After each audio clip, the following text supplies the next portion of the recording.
Bismillah, alhamdulillah, wassalatu wassalamu ala rasulillah wa ala alihi wa sahbihi wa man walah wa ashhadu an la ilaha illallah wahdahu la syarikalah wa ashhadu anna muhammadan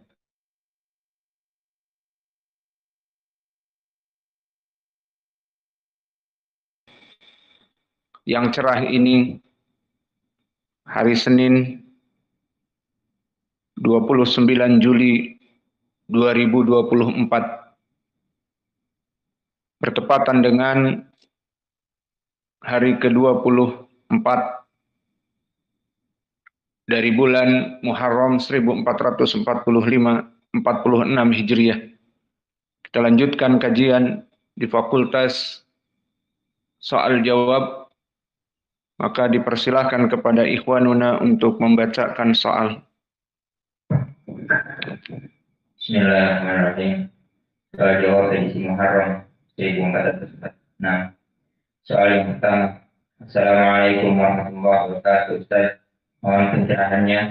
Bila kita terlambat datang ke masjid untuk sholat wajib, ternyata sholat sudah dimulai, terus kita bergabung makmum jamaah. Pada saat kita bergabung ini, imam kemudian ruku, i'tidal, sujud dan seterusnya. Pertanyaannya adalah, 1. Pada rakaat ini, apakah saya hitung dapat 1 rakaat atau tidak bagi sholat saya pribadi? 2. Di mana batasnya atau pada saat imam posisi apa untuk saya menetapkan bahwa saya sudah ikut makmum 1 rakaat atau tidak? Terima kasih Ustaz. Assalamualaikum warahmatullahi wabarakatuh. Dan soal yang kedua, Assalamualaikum Ustaz. Semoga Allah memudahkan dakwah antum dan pembangunan Masjid Nisa. Saat saya sholat witir di malam hari, bagaimana posisi duduk saya saat witir yang 3 rakaat? Bismillah, alhamdulillah. Untuk menjawab pertanyaan yang pertama, gambarannya adalah dari soal yang panjang dan jelas description ini, bahwa seseorang makmum dalam keadaan terlambat, kemudian dia masuk kepada shaf dan imam sudah mulai salat, didapati ruku, sujud, dan seterusnya. Maka pertanyaannya di sini, kapan bagi makmum yang tadi bertanya, dia makmum yang terlambat, kapan terhitung baginya 1 rakaat? Maka jawabannya barakallahu fikum, terhitung bagi orang yang terlambat ini 1 rakaat jika dia mendapatkan bacaan Al-Fatihah. Dan maknanya bacaan Al-Fatihah tidak mesti imam, tetapi dirinya sendiri membaca Al-Fatihah. For example, seseorang datang masbuk di sholat fajar tadi. Maka kita sudah membaca Al-Qari'ah. Sudah membaca surat-surat setelah Al-Fatihah. Maka dia masuk. Dan masih sempat untuk membaca Al-Fatihah. Maka dia masuk takbiratul ihram, Allahu Akbar. Dan imam membaca surat-surat setelah Al-Fatihah. Dan dia membaca Al-Fatihah. Maka dia mendapati 1 rakaat. Maka jika dia masuk di rakaat yang kedua, maka dia mendapati 1 rakaat itu. Jika dia dapati di rakaat yang pertama, maka dia mendapatkan 1 rakaat yang pertama juga. Jadi kesimpulannya, pertanyaan tadi, kapan seseorang yang masbuk, yang terlambat dari takbiratul ihram, dia terhitung 1 rakaat. Maka terhitungnya jika dia sempat membaca Al-Fatihah. Mana pendalilannya kalau dia sempat membaca Al-Fatihah dan tidak terhitung jika dia tidak sempat membaca Al-Fatihah? Maka pendalilannya harus sempat dia membaca Al-Fatihah sampai dia tertulis masuk, terhitung 1 rakaat. Hadis yang muttafaqun alaih dari Ubadah ibn Samit Yang mana Nabi Muhammad sallallahu alaihi wasallam bersabda, la salata liman lam yaqra bi Fatihatil kitab. Maka la salata dari segi i'rab hadis ini la nafiyah lil jins. Salata nakirah mansub karena dia nakirah yang masuk setelah la nafilil jins, maka dia mansub. Seperti la salata, la ilaha illallah. La salata liman lam yaqra bi Fatihatil kitab. La haula wala quwata. Maka semua setelah la nafilil jins yang menafikan secara mutlak, maka dia mansub. Maka di sini la salata maknanya penafian, tidak diterima salat seseorang. La salata, tidak diterima satu rakaatnya. Bagi siapa? Liman lam yaqra bi Fatihatil kitab. Bagi mereka orang-orang yang tidak membaca Al-Fatihah. Ini nas yang jelas datang dari ucapan Nabi Muhammad sallallahu alaihi wasallam. La salata, tidak diterima salat seseorang yang mana dia itu tidak membaca Al-Fatihah. Maka dari sini kita mengetahui kapan kita masbuk, maknanya tertinggal dari salat. Yang mana tertinggal dari salat itu kita harus menambah rakaah atau tidak. For example, tadi seseorang masuk di salat kita ba'dal fajr. Maka masuk seseorang dan kita tadi membaca surat setelah Al-Fatihah. Maka kita baca tadi Al-Qari'atu mal-Qari'ih wa ma adraka mal-Qari'ih. Masuk orang ini. Takbir Allahu Akbar. Dan kita masih melanjutkan yauma yakunun nasu kal farashil mabthus. Dia baca Al-Fatihah. Bismillahirrahmanirrahim. Alhamdulillahirabbil alamin. Dan kita belum selesai dari Al-Qari'ah. Maka orang ini setelah selesai Al-Fatihah, mungkin kita baru selesai surat dari ayat-ayat akhir dari surat Al-Qari'ah. Maka di saat kemudian kita ruku, Allahu Akbar, ruku. Maka si makmum ini sudah membaca Al-Fatihah tadi. Masih ada sempat waktu. Maka dia ikut ruku. Kemudian terhitung tadi dia satu rakaah. Di saat dia masuk, terutama rakaah yang pertama, maka dia ikut satu rakaah dengan imam dan rakaat yang kedua. Sehingga dia setelah salam tidak usah bangkit untuk membayar rakaah karena tidak ketinggalan satu rakaah, karena dia sempat membaca Al-Fatihah, maka ini contohnya. Maka orang ini didapati imam sudah membaca dari surat setelah Al-Fatihah dan kemudian dia ikut membaca Al-Fatihah, maka dia ikut satu rakaat itu. Namun jika dia ikut di rakaah yang kedua, tadi kita membaca Al-Qari'ah selesai. Kemudian orang ini masih disakan atau di WC. Selesai kita rakaat yang kedua, Allahu Akbar, dan membaca Al-Fatihah di rakaat yang kedua imam. Membaca Al-Fatihah. Selesai, kemudian tadi kita membaca wadduhi walaili idza saje. Kemudian dia masuk.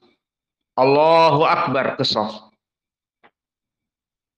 Ma wadda'aka rabbuka wa ma qala walal akhiratu khairul laka minal ule. Dia membaca Al-Fatihah.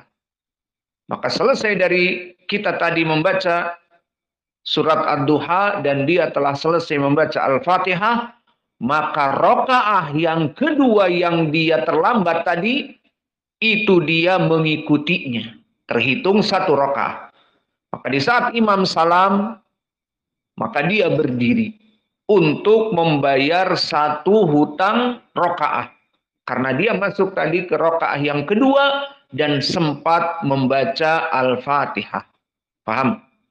Maka di sini bagaimana gambarannya? Gambarannya adalah seseorang di saat dia membaca Al-Fatihah di rakaat manapun, maka dia terhitung. Di rakaat yang pertama, ya di rakaat yang pertama. Berarti dia setelah salam di salat fajar tadi tidak usah menambah satu rakaat. Namun jika dia masuk membaca Al-Fatihah di rakaah yang kedua, maka setelah selesai dan imam melaksanakan salam, maka dia pun harus bangkit lagi untuk membayar satu rakaah yang ketinggalan. Kemudian di sini permasalahan yang berhubungan dengan hadis ini. Lalu bagaimana dengan orang-orang yang kita lihat tidak baik, seperti misalnya dari santri-santri, alhamdulillah santri kita tidak ada yang seperti itu. Maka kebanyakan santri-santri di berbagai pondok pesantren setelah adzan santai, masih leha-leha, yang tiduran-tiduran, yang masih menyelesaikan gamenya level 5, ayo masih level 5, terus sampai level 6. Nanti bentar lagi iqamatis shalah. Dan yang di WC ya di WC terus. Kemudian setelah iqamatis shalah, Allahu Akbar, baru buru. Sendalnya mungkin kebalik, satu sendal temannya, satu sendal dia. Atau sendalnya terbalik, kanan semua. Atau kiri semua. Semuanya lari. Lari terus sampai masjid, bruk. Maka pintu pun diterjang. Akhirnya dia masuk ke shop. Dan di saat masuk di shop, kemudian didapati imam sedang ruku. Nah disinilah bagaimana dia tidak membaca Al-Fatihah. Apakah langsung ruku? Jawabnya na'am. Bagi dia tidak ada lain kecuali harus ruku. Tidak bisa dia Allahu Akbar sebelum ruku baca Al-Fatihah ngebut. 1/1 detik. Amin. Ruku dengan imam. Ini yang kita dapati dari kesalahan. Maka tidak ada hak bagi dia untuk membaca Al-Fatihah dan imam ruku. Kenapa? Karena di dalam hadis disebutkan ju'ilal imam liyu'tamma bihi. Dijadikan imam untuk diikuti. Fa idza raka'a farka'u. Fa idza sajada fasjudu. Jika imam ruku maka rukuklah, dan imam sujud maka sujudlah.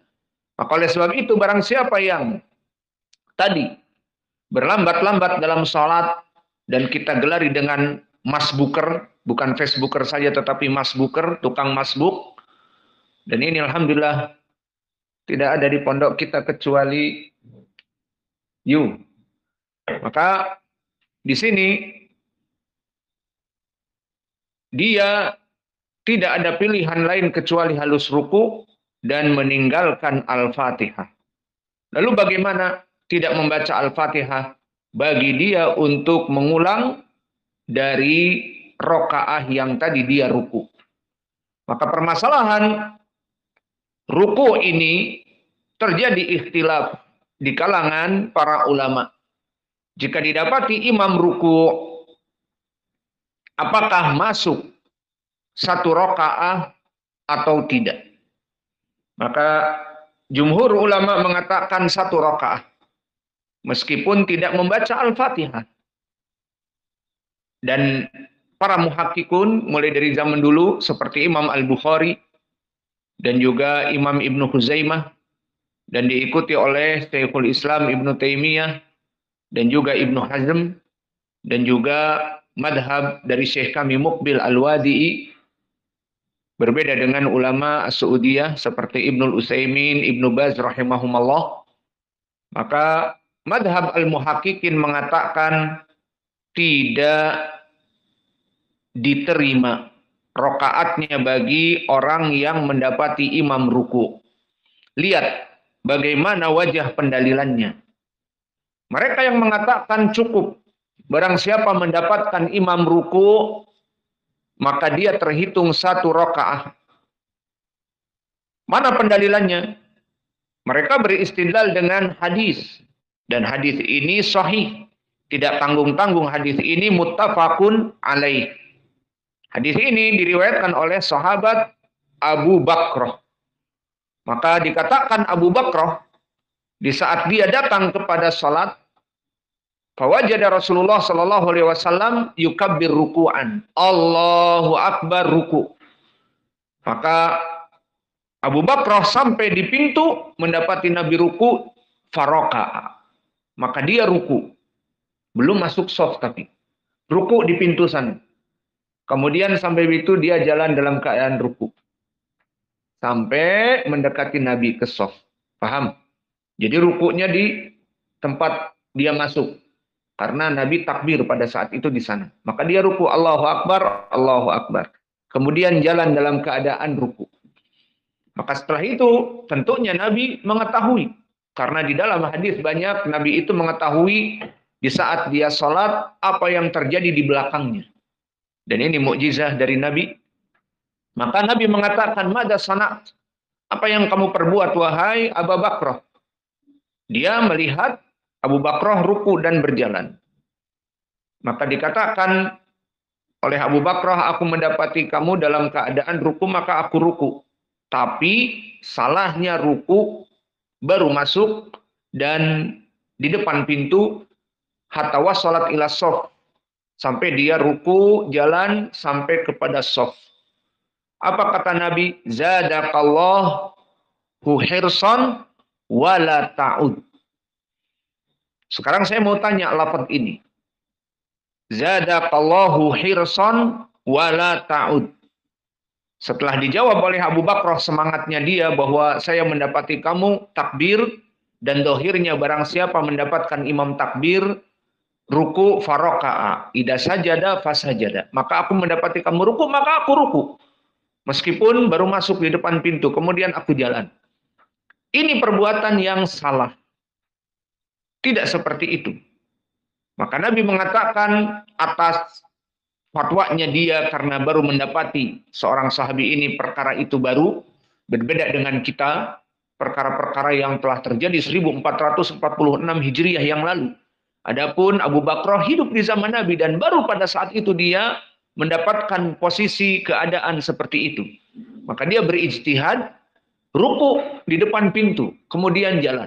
Maka Nabi lihat, mengatakan zadakallahu hirsan, semoga Allah menambah semangat kamu sehingga dia melaksanakan ruku di depan pintu. Namun perbuatan ini salah. Maka Nabi mengatakan wala ta'ud, dan jangan diulang. Saya mau tanya kepada kalian, jangan diulang apanya? Perbuatan yang salah tadi itu maknanya, atau jangan diulang 1 rakaat yang kamu pada saat itu mendapati aku sedang ruku, kata Nabi. Siap. Paham? Apa jawabannya jangan diulang? Ayo mikrofon. Apa jawabannya? Perbuatannya. Indah kayak Hudzaifah. Kesalahan. Indah kayak Muhammad. Jangan diulang apa? Perbuatan. Nggak ada yang berpendapat jangan diulang rakaat sholatnya. Ada yang berpendapat? Ada di sana yang berpendapat jangan diulang, maksudnya rakaatnya jangan ditambah lagi. Kamu terhitung sekarang rakaatnya. Iya Yusa. Apa maknanya? Pendapat Yusa yang selalu mengantuk. Perbuatan tadi. Bukan rakaatnya diulang. Enggak. Semua sekarang memahami dari hadis ini bahwa Abu Bakrah salah. Dan dia berdalil dengan semangat. Tapi salah. Maka dikatakan oleh Nabi, semoga Allah menambah semangatmu dengan ruku berjalan tadi, namun jangan diulang. Kalimat jangan diulang jangan melaksanakan ruku sambil berjalan lagi. Iya apa tidak? Taib. Ini dia wajah pendalilan hadis itu. Sekarang hadis ini dijadikan oleh jumhur pendalilan la ta'ud, jangan mengulang rakaah. Paham? Jadi jumhur berpendapat dengan hadis Abi Bakrah yang muttafaqun alaih ini bahwa jika seseorang sholat mendapati imam ruku, dia baru masuk Allahu Akbar ruku. Tadi di hadis Ubadah bin Samit, la salata liman lam yaqra bi Fatihatil kitab. Jika seseorang tidak mendapati Al-Fatihah, tidak dihitung. Tapi mereka beristidlal dengan hadis ini, hadis Abi Bakrah. Nabi mengatakan la ta'ud, jangan diulang sholatnya. Nah sekarang inilah perbedaan pemahaman la salata, maka dikembalikan kepada tidak usah mengulang. Maka mana antum yang sekarang rajih? Maka di sini wallahu a'lam, bagi saya pribadi madhab al-muhakkikun yang rajih. Pertama, telah datang hadis yang jelas, sharih dari Ubadah bin Samit. Apa? La salata liman lam yaqra bi Fatihatil kitab. Ini dalil kita yang pertama. Dalil yang kedua, zadaqallahu hirsan wala ta'ud. Maka Allah memberikan kepadamu suatu semangat. Tapi jangan diulang. Jangan diulangnya kembali kemana? Jangan diulangnya kembali kepada perbuatan ruku sambil berjalan. Tidak, maknanya jangan diulang kepada rakaah. Seakan-akan dia mendapatkan satu rakaah. Itu jauh dari persepsi, jauh dari pemikiran, jauh dari imajinasi, dari suatu ucapan. Maka jumhur di sini beristimbat perkara yang jauh, la ta'ud, jangan diulang. Ternyata maknanya jangan diulang adalah rakaatnya. Pertama jauh. Kedua, telah diyakinkan dengan hadis Ubadah bin Samit, tidak diterima bagi mereka yang tidak membaca Al-Fatihah. Maka inilah jawaban yang bisa kita berikan. Kesimpulannya, barakallahu fikum, seseorang masbuk, dia masuk ke shaf, maka dilihat, sempat dia membaca Al-Fatihah? Jika tidak, maka dia mengikuti imam. Imam ruku, dia ruku. Karena di hadis yang telah kami sebutkan, ju'ilal imam liyu'tamma bihi, dijadikan imam untuk diikuti. Jika imam ruku, farka'u. Idza sajada fasjudu. Jika imam sujud, sujud. Jadi ikuti imam. Permasalahan terhitung atau tidaknya kita bukan dalam permasalahan mengikuti imam, tetapi apakah sempat kamu membaca Al-Fatihah? Didapati imam masih dalam keadaan berdiri dan membaca surat setelah Al-Fatihah, kamu kemudian membaca Al-Fatihah, di situ terhitung satu rakaat. Adapun mendapati imam dalam keadaan ruku, maka pertama hadis Ubadah bin Samit, tidak diterima sholat bagi mereka orang-orang yang tidak membaca Al-Fatihah. Dan orang ini tidak membaca Al-Fatihah. Mendapati imam ruku, maka harus diulang rakaatnya. Adapun pendapat jumhur tadi, pertama jauh dari segi penlafadzan, dan di sana Imam Al-Bukhari telah mendoifkan. Al-Imam Al-Bukhari qad dha'afa al-ahadits tentang permasalahan ini. Di kitabnya diantaranya As-Shalah Khalfal Imam disebutkan bahwa semua hadis-hadis yang berlafadzkan barang siapa yang mendapati imam ruku atau sujud, maka dia telah mendapatkan satu rakaah, maka hadis-hadis ini dhaif, tidak ada yang sahih. Maka cukup bagi kita hadis Ubadah bin Samit. Maka ini jawaban yang pertama. Jawaban yang kedua mau dibaca sekarang atau nanti? Atau sudah pada ngantuk? Sudah 25 menit. Nanti saja. Panjang. Wa naktafi ila huna wa jazakumullahu khaira wa barakallahu fi ilmikum. Subhanakallahu bihamdika. Asyhadu an la ilaha illa anta astaghfiruka wa atubu ilaik.